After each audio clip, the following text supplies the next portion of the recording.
vàประเทศบอตទី2พอយើងចាប់ផ្ដើមនិយាយអំពីទ្រឹស្ដី Big Bang ទ្រឹស្ដី Big Bang គឺជាទ្រឹស្ដីរបស់អ្នកវិទ្យាសាស្ត្រដែលគាត់សង្កេតទៅលើសកលហើយនឹងសង្កេតទៅលើការកកើតឡើងនៃធាតុទាំងអស់នៅក្នុងសកលហើយគាត់ធ្វើការសន្និដ្ឋានយើងអាចចោទជាសំណួរថាតើអ្នកមានឆ្ងល់ទេថាតើសកលលោករបស់យើងចាប់ផ្ដើមរបៀបយ៉ាងម៉េចហើយមុននឹងការកកើតឡើង Galaxy មុនការកកើតឡើងផែនដីថាតើមានអីមុននឹងអត់បាទហើយសកលរបស់យើងធំធេងមានធាតុទាំងឡាយឬក៏មានសញ្ញអាកាសហ្នឹងពីមុនមកវាយ៉ាងម៉េចបាទហើយក៏ជាសំណួររបស់មនុស្សយើងទូទៅដែរថាតើមុននឹងផែនដីកើតមានអីកើតឡើងផែនដីកើតនៅពេលណាហើយរលាយនៅពេលណាអញ្ចឹងទៅថាតើពីមុនមកគ្មានអីតតែសោះហើយមានស្អីនៅពីក្រោយការគិតនឹងទៀតអត់បាទអញ្ចឹងអ្នកវិទ្យាសាស្ត្រគាត់ដាក់សំណួរហ្នឹងថាតើមានអ្វីអត់ហើយគាត់បានស្វែងយល់ទៅគាត់បានសរុបមកជាទ្រឹស្ដីមួយគឺមុននឹងការកកើតឡើងអ្វីទាំងអស់គឺគេមានទ្រឹស្ដីបន្ទុះ Big Bang បន្ទុះ Big Bang មិនមែនមានន័យថាវាផ្ទុះបឹងនោះទេ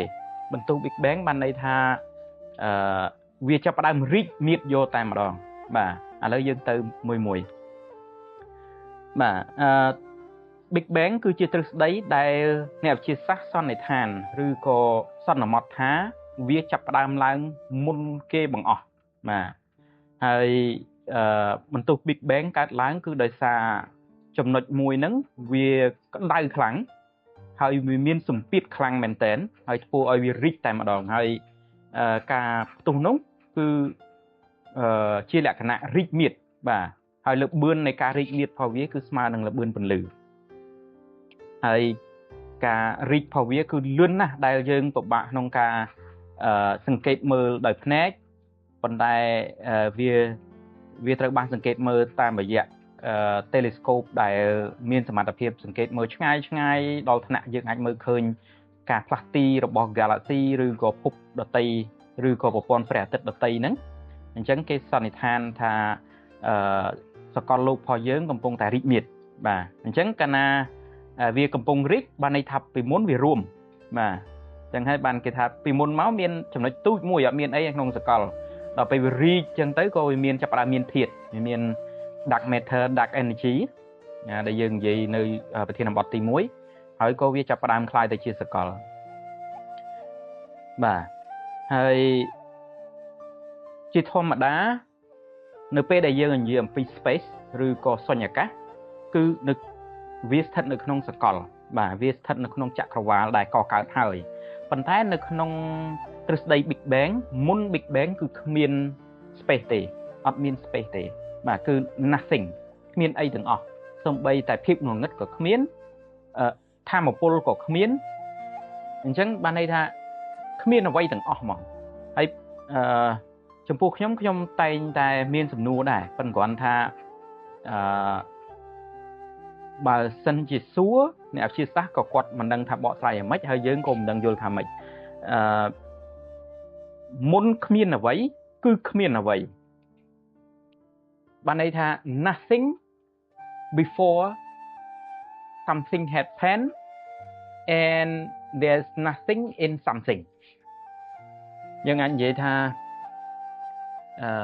មុនបន្ទុះ Big Bang គឺទទេស្អាតប៉ុន្តែនៅពេលមាន Big Bang វាមានសញ្ញអាកាសវាមានភាពទទេដែរប៉ុន្តែវាមានធាតុនៅក្នុងហ្នឹងហើយអាភាពទទេហ្នឹងវាមានឥទ្ធិពលវាមានថាមពលបាទហ្នឹងហើយបងប្អូនធ្លាប់ឮទ្រឹស្ដីរបស់ពុទ្ធគាត់និយាយលោកទេសមួយចំនួនក៏ដូចជាអាចារ្យឬក៏អ្នកដែលជឿទៅលើពុទ្ធមួយចំនួនគាត់និយាយអំពីមានដូចមានមិនមានដូចមិនមានណាបាទយើងនិយាយពីមានឬមិនមានហ្នឹងវាគ្រាន់តែជាការសន្មតប៉ុន្តែធាតុពិតរបស់វាមិនអញ្ចឹងទេនៅពេលដែលខ្ញុំនិយាយពី Big Bang ចប់ខ្ញុំនឹងវិភាគនឹងនិយាយអំពីគំនិតផ្ទាល់ខ្លួនរបស់ខ្ញុំថាតើខ្ញុំយល់យ៉ាងម៉េចទៅលើទ្រឹស្ដី Big Bang ហ្នឹងហើយ ចំណុចមួយដែលអ្នកវិទ្យាសាស្ត្របញ្យល់មកហ្នឹងខ្ញុំយល់ហើយនឹងវិភាគរបៀបយ៉ាងម៉េចអញ្ចឹងបងប្អូននៅពេលដែលស្រាវជ្រាវអំពីទ្រឹស្ដីនេះឬក៏យល់អំពីចក្រវាឡមួយមិនមែនមានន័យថាឲ្យបងប្អូនទៅជឿតាមអ្នកវិទ្យាសាស្ត្រទេប៉ុន្តែបងប្អូនយកមូលដ្ឋានគ្រឹះហ្នឹងដើម្បីវិភាគហើយស្វែងយល់ខ្លួនឯងអំពីសកលបើតាមទ្រឹស្ដីរបស់ពុទ្ធគាត់ធ្វើវិបស្សនាការសមាធិដើម្បីយល់ពីខ្លួនគាត់ហើយយល់ពីសកលហើយគាត់សន្មតថាគាត់ត្រាស់ដឹងហើយគាត់យល់រឿងច្រើននៅក្នុងសកល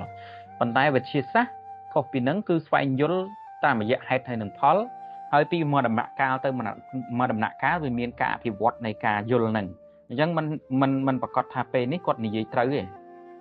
អាចទៅមុខទៀតវាមានអីប្រែប្រួលទៅមុខទៀតអញ្ចឹងណាអញ្ចឹងបងប្អូនអាចយកហេតុហើយនឹងផលដែលគាត់វិភាគឃើញសប្តាហ៍ថ្ងៃនេះស្វែងយល់បន្តអីចឹងទៅបាទឥឡូវបកមកវិញយើងនិយាយអំពីតកតងនឹងBig Bang បន្តទៀត Big Bang របស់យើងនៅពេលដែលវារីកវាបង្កើត space ហ្នឹងជាចន្លោះឬក៏ជាសុញ្ញកាសហើយនឹងពេលវេលាបានន័យថារីកពីណាដល់ណាពេលណាទៅពេលណាប៉ុន្តែមុននឹងការរីកហ្នឹងគឺគ្មានពេលគ្មានវេលាទេបាទពីព្រោះគ្មានការប្រៀបធៀបបាទហើយគេនិយាយថាមុន Big Bang យើងគឺមិនដឹងថា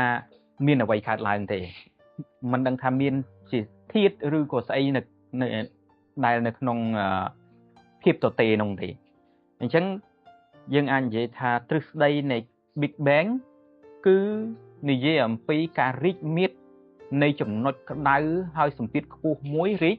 ប៉ុន្តែមុននឹងអត់ដឹងស្អីទេអញ្ចឹងយើងអាចនិយាយមកវិញថាអ្នកវិទ្យាសាស្ត្រវាយតម្លៃនៃ Big Bang តែមិនដឹងមុន Big Bang មានស្អីបាទអូខេឥឡូវយើងឧទាហរណ៍មានការប្រៀបធៀបនេះប៉ុន្តែគ្រាន់ថាវាមិនប្រកបដូចអ្វីដែលយើងឧទាហរណ៍ហ្នឹងឯងយើងឧទាហរណ៍ជាពើប៉ោងមួយចុះឧទាហរណ៍ថាពើប៉ោងមួយផ្ទុះបឹងទៅគឺអាកតិចរបស់វាដែលខ្ទាតទៅហ្នឹងវាមានអីខ្លះមានកតិចពើប៉ោងវាមានខ្យល់នៅក្នុងហ្នឹងបើយើងបញ្ចូលខ្យល់អីគឺវាមានខ្យល់ក្នុងហ្នឹងបានន័យថាខាងក្រៅពើប៉ោងហ្នឹងអត់មានអីទេប៉ុន្តែដល់ពេលដែលវាផ្ទុះទៅគឺវាខ្ទាតពើប៉ោងហ្នឹងហើយនឹងខ្យល់អីនៅក្នុងពើប៉ោងហ្នឹងហើយសំលេងអីផ្សេងហ្នឹងទៀតចេញទៅនឹងឯងដែលធ្វើឲ្យមានការកកើតអីផ្សេងបន្តមកទៀតហើយតកតងនឹងការខ្ទាតធាតុទាំងអស់ហ្នឹងគឺពង្រាយពីពេញនៃភាពទទេបងប្អូនបែងចែកចេញជាពីរណាភាពទទេមុន Big Bang គឺទទេទាំងអស់ហ្មងប៉ុន្តែបន្ទាប់ពី Big Bang គឺមាន space ទទេដែរប៉ុន្តែវាមានធាតុងងឹតហើយនឹងថាមពលងងឹតហ្នឹងគឺជាទ្រឹស្ដីរបស់អ្នកវិទ្យាសាស្ត្រណាហើយនៅពេលដែលផ្ទុះចេញមកឬក៏រីកចេញមក Galaxy ហ្នឹងគឺដូចជាគ្រាប់ខ្សាច់អញ្ចឹងគឺជាគ្រាប់ខ្សាច់នៅក្នុងសកលលោកអញ្ចឹងបាទទុយប៉ុន្តែបើប្រៀបធៀបមកជីវិតយើងគឺយើងនឹងវាទូជាងអា Galaxy នឹងរាប់កោតលានដងអញ្ចឹងណាដែលការរាប់របស់ព្រះពុទ្ធនោះមានពាក្យអសង្ខ័យមានអីច្រើនជាងនឹងទៀតចង់និយាយថាយើងទូចមែនតែននៃការផ្ទុះ Big Bang ហ្នឹងបើយើងប្រៀបធៀបណាបាទឥឡូវយើងនិយាយអំពីពេលវេលានៃសកលលោកបើប្រៀបធៀបជាមួយនឹងការផ្ទុះ Big Bang មកដល់ឥឡូវវារយៈពេលប្រហែលឆ្នាំបាទអ្នកវិទ្យាសាស្ត្រគេសន្និដ្ឋានថា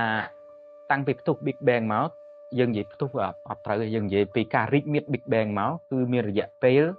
13.8 លានឆ្នាំហេតុអីបានគេវាស់ឃើញអញ្ចឹងបាទ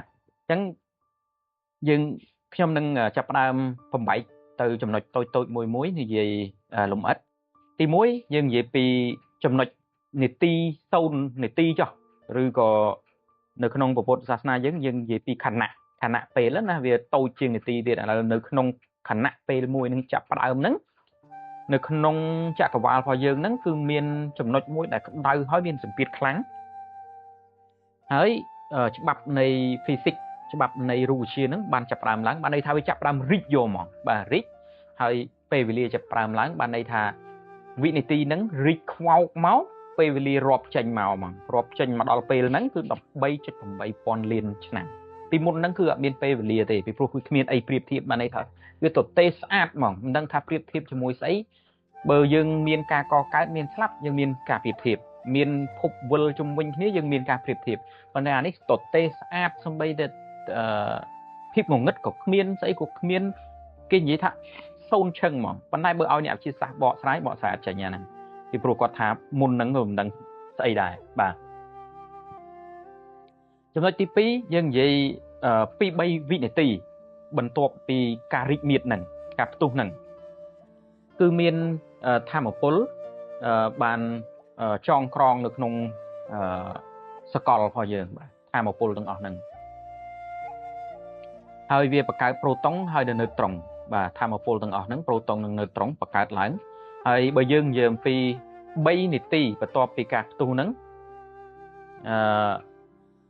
atomic nuclear tham một pol nuclear nè bàn bạc cát lãng hay bạc cát lãng nắng đòi xa thiệt pi sầm khănในขนมนมเมียนhydrogen hay đừng helium và hay thiết từng pi nhưng ấy đây bạc cátประหยัดพอเยอะvà thấy phơiประหยัดใช่mình nghĩ ó nè và còn tay với nơi tỏ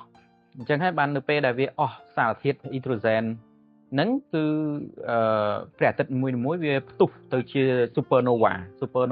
trong năng gì vì xây tới supernova việc tục bay tới việc khai từ chia đà so tội rồi phúc từng cứ rồi check tích tì mà rồi tục mà tiết có việc form việc bạc cao mà win mau trẻ tật vinh ta mà vậy cả room xong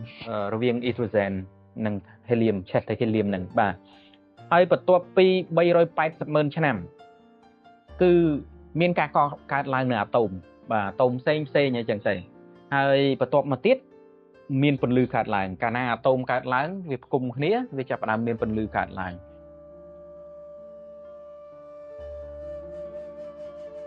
hayปนลือแต่งลายนั้นมารอไงนี้คือยังสังเกตเคยเมียนปนลือเชื่อแหละขณะไมโครเวฟนะเชื่อโลกปนลือในขนมโดยบนดมบบโปกในขังเคราบ่าได้เทเลสโคปเกทอดเมื่อกาแล็กซีรบปนเลียนชนำปนลือtừขังคราว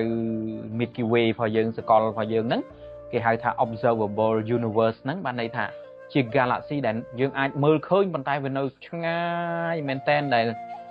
ยังอันมือคืนจังยังอันมือคืนจราเลียนชนำปนดื้อยังอันมือคืนดับใบปอนเลียนชนำปนดื้อเฮ้ยวิเมียนคอสมิกไมโครเวฟในปีข่อยนั่งเฮ้ยเกสรในทานในเฟเดวิฟตุใบนั้นแต่ใบรอยไปสปอนนำนั้นคือวิเมียนปนลือนั่งขาดหลังบ่าเป็นปนลือขาดหลังเฮ้ยประตูปีมารอยตัวปีรอยเลียนชนำคือเมียนเปรียติดก่อขาดหลังเฮ้ยในไปแต่มีแผลติดเฮ้ยคือวิมีนกาแล็กซีขาดหลังช่างอุติฮองงี้สูงเยอะกันนะยังมีตักมีโมเลกุลตักให้มีได้ผู้ไอ้หนึ่งนองนั่งมีสารเทียดไอ้เซมหนึ่งนองนั้นเฮ้ยในไปแต่ตักโฮคือวิกุยคลายไปเชื่อวงโดยกูชองโดยกาแล็กซีจังนะจังกิทับปีมาร้อยตัวปีร้อยเลียนนำประกอบปีประตูเบกแบงนั้นคือมีอะโตมขาดหลังให้มีกาแล็กซีขาดหลังประกอบปีผมบุญบิลเลียนนำบ่าแปรติดพอเยอะเนี่ยได้แก่ให้ในขนมปอนเยอะแปรติดพอเยอะนั้นจีบกายนั้นคือมีการก่อการหลังvà hai chia buôn cho của mối quan liên nằm mồn và hơi lời ní nơi pe lời ní chạm vào tầng mối cùng bông tái rít miệt tam là bươn phần lử mà hơi cái son này than tha chạm vào phò giới cứ miền cà rít miệt đến tận đó đọc bấy cho phẩm bấy quan liên nằm và hơi đại dương ai mơ khơi dương anh mơ khơi nhé mơ chạ cả vào khơi nhé bà cứ cây sập bay pon liền nằm bà cây sập bay pon liền nằm hay chúng nói tí buôn làm pi big bang គឺមូលហេតុអីបានយើងសន្និដ្ឋានថាមាន Big Bang បាទនេះចំណុចកន្លែងនេះដែលជាចំណុចសំខាន់ដែលបងប្អូនចាប់ផ្ដើមគិតថាពិសិដ្ឋនិយាយពីមុនមកសិតតែជាទ្រឹស្ដីវាកើតនេះកើតនោះប៉ុន្តែហេតុអីបានអ្នកវិទ្យាសាស្ត្រហ៊ាននិយាយថាវាមានបន្ទុក Big Bang ហ្នឹងទី1គឺមកពីមានcosmic microwave background គឺជាពន្លឺដែលនៅពីក្រោយដែលគេសង្កេតមើលហ្នឹងបាទហើយគេស្វែងរកវាឃើញនៅឆ្នាំ1965ហើយពន្លឺហ្នឹងឯងដែលគេសន្និដ្ឋានថាបន្ទាប់ពីបន្ទុះ Big Bang ហ្នឹងគឺវាខ្ទាតសារធាតុទាំងអស់ហ្នឹងទៅឆ្ងាយហើយវាក៏កើតឡើងនៅពន្លឺហ្នឹងដែលយើងអាចសង្កេតមើលឃើញហ្នឹងហើយពន្លឺហ្នឹងគឺវាមានចម្ងាយរាប់កោតលានឆ្នាំពន្លឺហើយគេសន្និដ្ឋានថាពន្លឺទាំងអស់ហ្នឹងគឺដោយសារមានការរីកចេញមិនមែនកើតឡើងដោយខ្លួនឯងទេបើសិនជាវាកើតឡើងដោយខ្លួនឯងវាគួរតែនៅគ្រប់ទីកន្លែងប៉ុន្តែអានេះវាទៅនៅ background ខាងឆ្ងាយហ្នឹងបានន័យថាវាកំពុងរីកស្អីមួយបាទវាកំពុងរីកស្អីមួយអញ្ចឹងហើយបានគេនិយាយថាចក្រវាឡរបស់យើងកំពុងតែរីកមាឌហើយអាពន្លឺហ្នឹងវាចេះតែរីកទៅបាទហើយ radiation តាក់ទងនឹងវិទ្យុសកម្មគឺនៅពីពេញសកលបាទហើយគេស្វែងរកឃើញថានៅមានកម្ដៅដែលកើតឡើងនៅពេលដែលចក្រវាឡរបស់យើងនឹងរីកមាឌបាទហើយការវាស់វែងទៅលើកម្ដៅរបៀបយ៉ាងម៉េចនោះគឺយើងត្រូវការស្រាវជ្រាវជាងនឹងទៀតជាពិសេសគឺអ្នកបច្ចេកទេសបាទហើយចំណុចមួយទៀតគឺអ្នកវិទ្យាសាស្ត្រគេសង្កេតឃើញមានចក្រវាឡខ្លះមានរូបភាពដូចជាទៅជាការកកើតឡើងបាទការកកើតឡើងជាឧទាហរណ៍គេសង្កេតឃើញថាចក្រវាឡរបស់យើងផ្នែកខ្លះចាប់ផ្ដើមត្រជាក់ចុះហើយពន្លឺចាប់ផ្ដើមរីកហើយមកដល់ពេលសប្តាហ៍ថ្ងៃនេះយើងនៅតែចាប់បាននៅពន្លឺនៃការរីកទាំងឡាយហ្នឹងអញ្ចឹងហើយបានគេយល់ថាចក្រវាឡរបស់យើងមិនមែនសុកកើតនោះទេគឺបានន័យថាវាកំពុងតែរីកពីដំណាក់កាលទៅដំណាក់កាលដោយសារគេសង្កេតឃើញដំណាក់កាលរបស់វារបៀបអញ្ចឹងប៉ុន្តែបងប្អូនខ្ញុំចង់រំលេចកន្លែងនឹងត្រង់ថាអ្នកវិទ្យាសាស្ត្រគាត់វិភាគអីក៏ដោយគឺដោយសារគាត់មានញាណតែ6ហើយគាត់មានវិធីសាស្ត្រក្នុងការសង្កេតលើសពីញាណយើងខ្លះមែនប៉ុន្តែมันបានទាំងស្រុងទាំងអស់ទេតាមខ្ញុំយល់ណាហើយឥឡូវនេះយើងវិភាគឃើញរបៀបអញ្ចឹងប៉ុន្តែនៅថ្ងៃខាងមុខទៀតបើយើងមានឧបករណ៍ផ្សេងដែលយើងអាចមើលឃើញឬក៏វិភាគដឹងនៅធាតុអីផ្សេងទៀតតាក់ទងនឹងទ្រឹស្ដីនេះអាចមានការប្រែប្រួលអញ្ចឹងណាបាទហើយ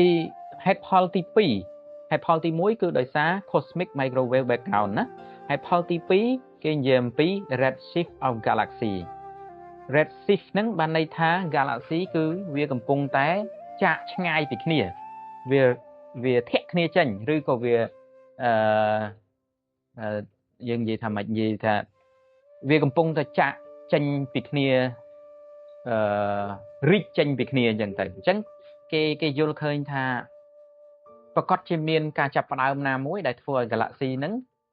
ក៏កើតឡើងប៉ុន្តែវារីកចេញពីគ្នាអញ្ចឹងទៅបាទអញ្ចឹងហើយគេសន្និដ្ឋានថាគឺត្រូវតែមានការចាប់ផ្ដើមហើយរីកបាទហើយកន្លែងហ្នឹងចំពោះគំនិតរបស់ខ្ញុំគិតថាមិនទេបើយើងឧទាហរណ៍ថាមានទឹកហូរមកកន្លែងហើយមានកន្លែងគួចហ្នឹងពី3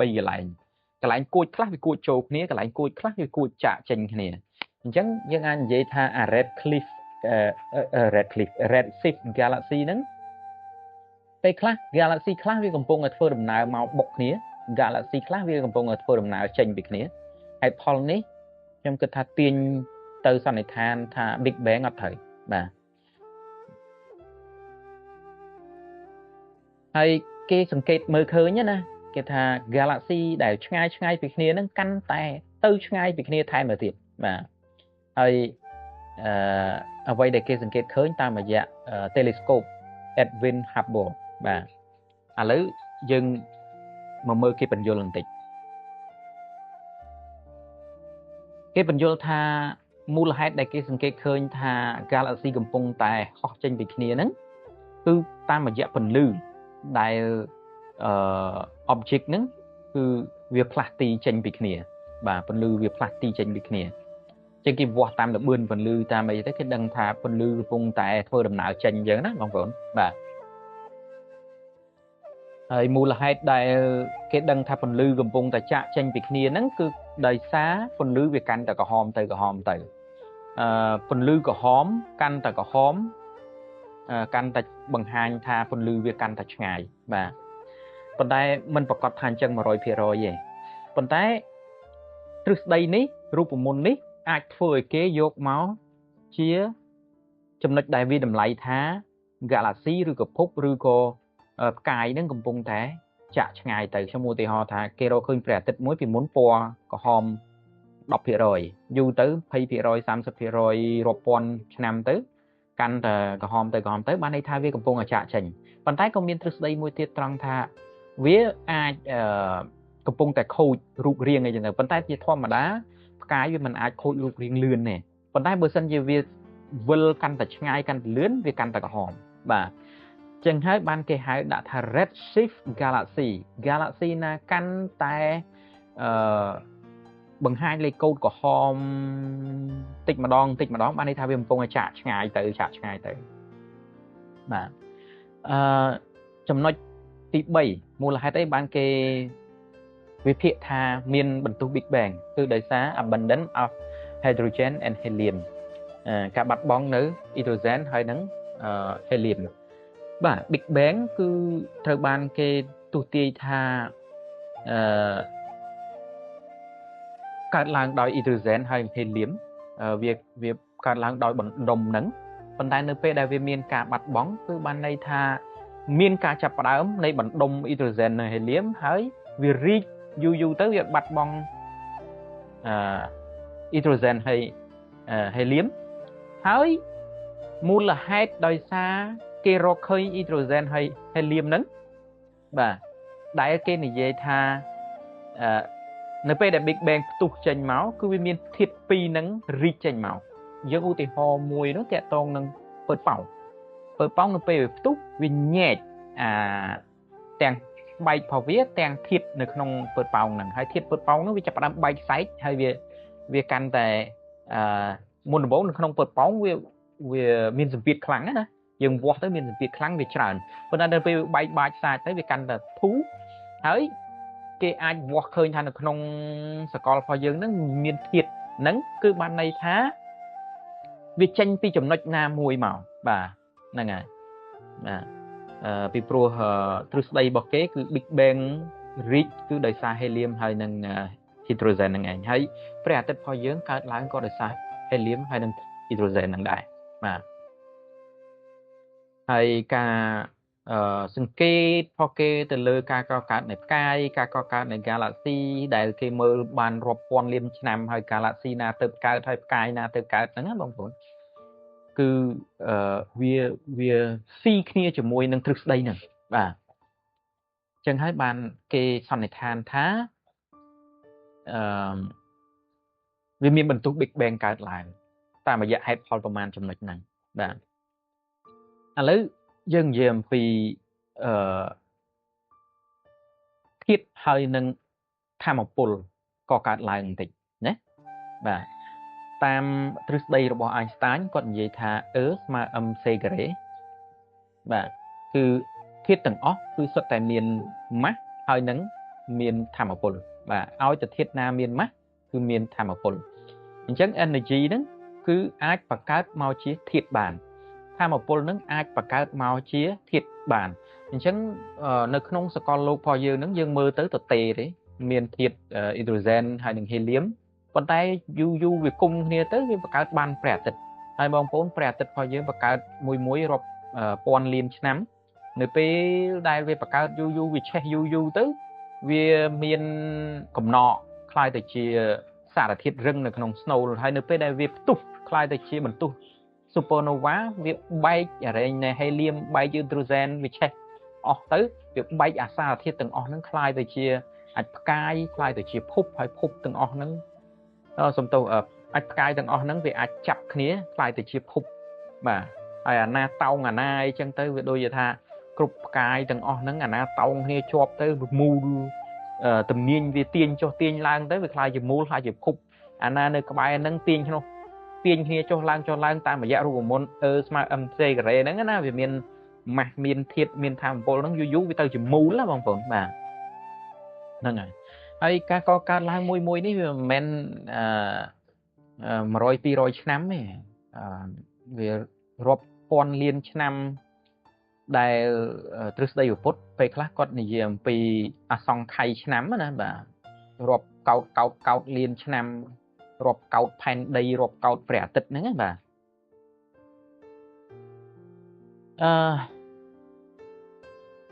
ធាតុទាំងអស់នេះគឺកើតឡើងតាមរយៈ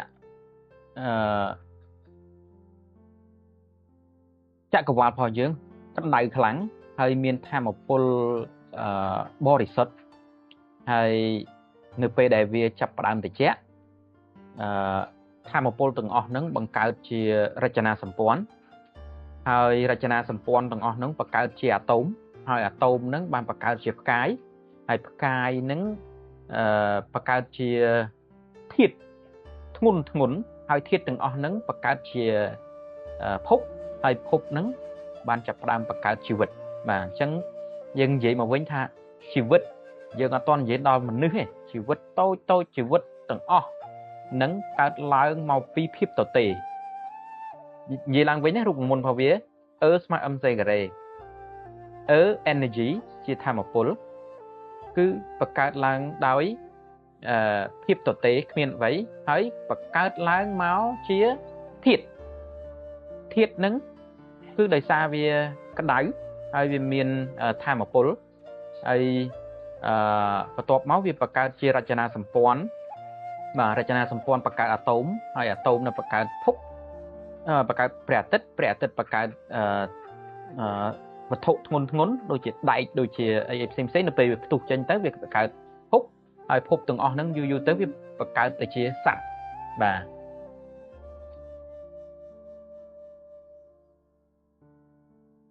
អញ្ចឹងបងប្អូនតកតងនឹងBig Bang យើងស្វែងយល់ប៉ុណ្្នឹងសិនហើយទ្រឹស្ដីបន្តទៀតយើងនឹងចេញវីដេអូក្រោយទៀតធ្វើម៉េចឲ្យបងប្អូនចាប់ផ្ដើមយល់អំពីសកលមូលហេតុអីផ្សេងបន្តទៀតឥឡូវយើងនិយាយអំពីការវិភាគចំពោះខ្ញុំយល់ថា Big Bang គ្មានទេមូលហេតុដែលយើងយល់ថាមាន Big Bang តាមរយៈហេតុផលមួយចំនួនដែលគេនិយាយមកហ្នឹងប៉ុន្តែហេតុផលមួយចំនួនហ្នឹងវាចំពោះខ្ញុំមិនទាន់សមហេតុសមផលប្រហែលទេចំពោះខ្ញុំគ្មាន Big Bang គ្មានការចាប់ផ្ដើមហើយក៏គ្មានការបញ្ចប់ដែរប៉ុន្តែសួរថាហេតុអីបានទៅវិនិច្ឆ័យរបៀបអញ្ចឹងទី1ទ្រឹស្ដីរបស់អ្នកវិទ្យាសាស្ត្រគឺប្រើវិញ្ញាណក៏ដូចជាឧបករណ៍ដូចជាការសង្កេតតាមរបៀបមនុស្សគឺវាអត់មានអីលើសពីមនុស្សបាទមនុស្សយល់បានត្រឹមតែញៀនខ្លួនឯងបាទហើយសកលលោកគឺវាធំជាងហ្នឹងបាទខ្ញុំទៅមុជទឹកនៅមាត់ទន្លេហើយខ្ញុំទន្លេហ្នឹងយើងមានកោះមានអីហើយទឹកថ្លាស្អាតណាបងប្អូនខ្ញុំឃើញដុំថ្មមួយដុំហ្នឹងវាត្រូវប្រប្រាស់ទឹកណាវាត្រូវប្រប្រាស់ទឹកមួយចំហៀងហើយមួយចំហៀងទៀតអត់ហើយអាខាងប្រប្រាស់ទឹកហ្នឹងគឺវាដុះស្លែហើយវាមានសត្វល្អិតបាទហើយមួយខាងទៀតវាត្រូវព្រះអាទិត្យដល់ពេលអញ្ចឹងវាហួតហែងហើយវាអត់មានស្លែអត់មានសត្វអីតោងនៅកើតទេចំពោះខ្ញុំសង្កេតមើលទៅដុំថ្មហ្នឹងគឺដូចជាភពផែនដីអញ្ចឹងភពផែនដីគឺជាភពមួយដែលអាចទ្រទ្រង់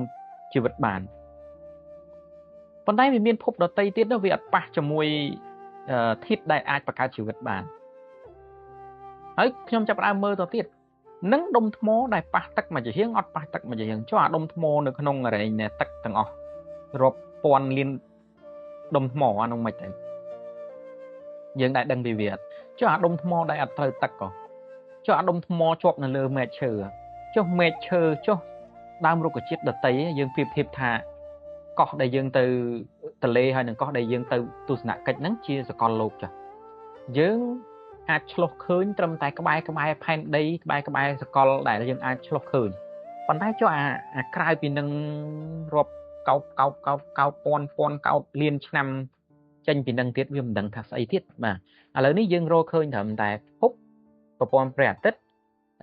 galaxy cluster galaxy cosmos បាទ microwave background អីចឹងទៅហើយនឹងគេហៅថា observable universe ចូលនៅអា not observable universe ទៀតមិនទៅបាទអញ្ចឹងវាមានច្រើនជាងហ្នឹងហើយមូលហេតុដែលខ្ញុំនិយាយអំពីថាមានឬមិនមានគឺជាការបង្កើតដោយចិត្តយើងឯងខ្ញុំឧទាហរណ៍ពីមុនយើងនិយាយថានៅបាតជើងយើងខាងក្រោមនៅខាងលើក្បាលយើងខាងលើកាលណាកម្ពស់យើងទាបទៅចិត្តដីគេហៅថាទាប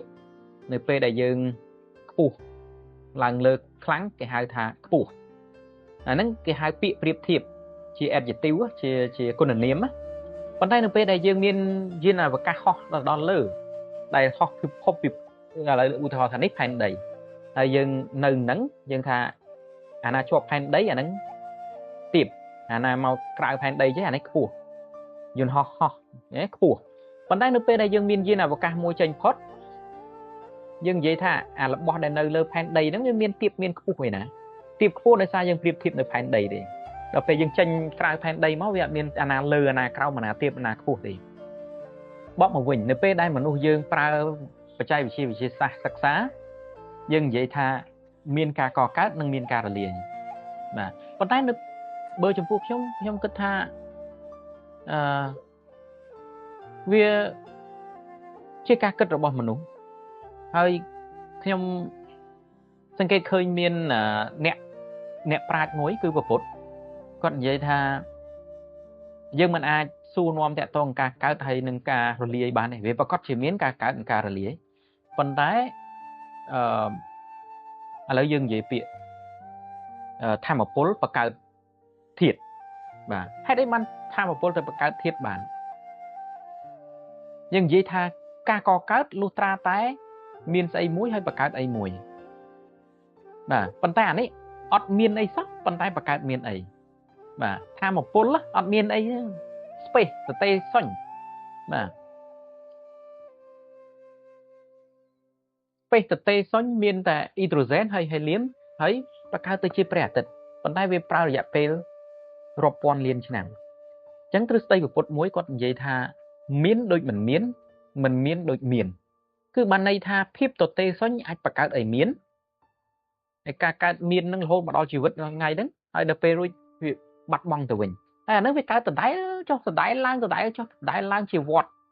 ហើយបើយើងសួរថាចាប់ដើមពេលណាបាត់ទៅវិញពេលណាគឺក្នុងនាមយើងជាមនុស្សมันអាចដឹងបានហើយសូម្បីតែព្រះក៏គាត់មិនហ៊ានឆ្លើយអានោះដែរ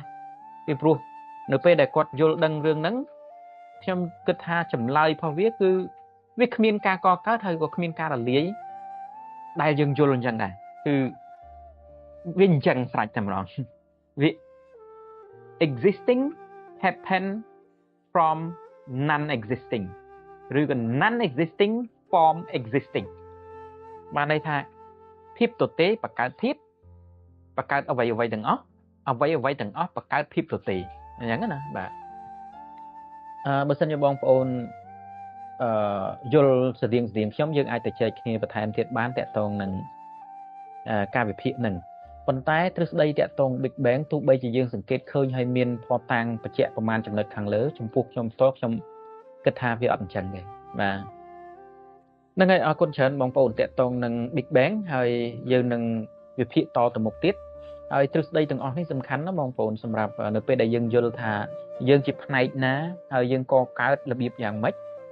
ហើយសកលរបស់យើងធំប៉ុណ្ណាតិចទៀតយើងនឹងដឹងថានៅពេលដែលយើងរស់អ្នកណាជាអ្នកលើកទឹកចិត្តយើងបាទទេវតាមានទេវតាខ្លួនយើងចុះបើខ្លួនយើងគួរធ្វើយ៉ាងម៉េចអ្នកជំវិញខ្លួនយើងឬក៏ម៉េចបើអ្នកជំវិញខ្លួនយើងបង្កើតពីធាតុដែរបាទ ហើយរួចហើយស្លាប់ទៅទាំងអស់ទៅគ្នាគេជួយយើងរបៀបយ៉ាងម៉េចបាទហ្នឹងហើយធាតុទាំងអស់ហ្នឹងមានឥទ្ធិពលលើគ្នារបៀបយ៉ាងម៉េចអញ្ចឹងកាលណាយើងយល់អាហ្នឹងច្រើនអញ្ចឹងទៅវាអាចជួយយើងបានប៉ុន្តែមិនមែនមានន័យថាជាថ្នាំព្យាបាលនៃផ្លូវចិត្តធ្វើឲ្យយើងរួចអំបោះទុកអីអត់ទេគឺគ្រាន់តែជាបច្ច័យដើម្បីឲ្យយើងយល់តែប៉ុណ្្នឹងឯងបាទអញ្ចឹងតកតងនឹង Big Bang សូមប៉ុណ្្នឹងសិនបាទអរគុណច្រើនជួបគ្នាវីដេអូក្រោយ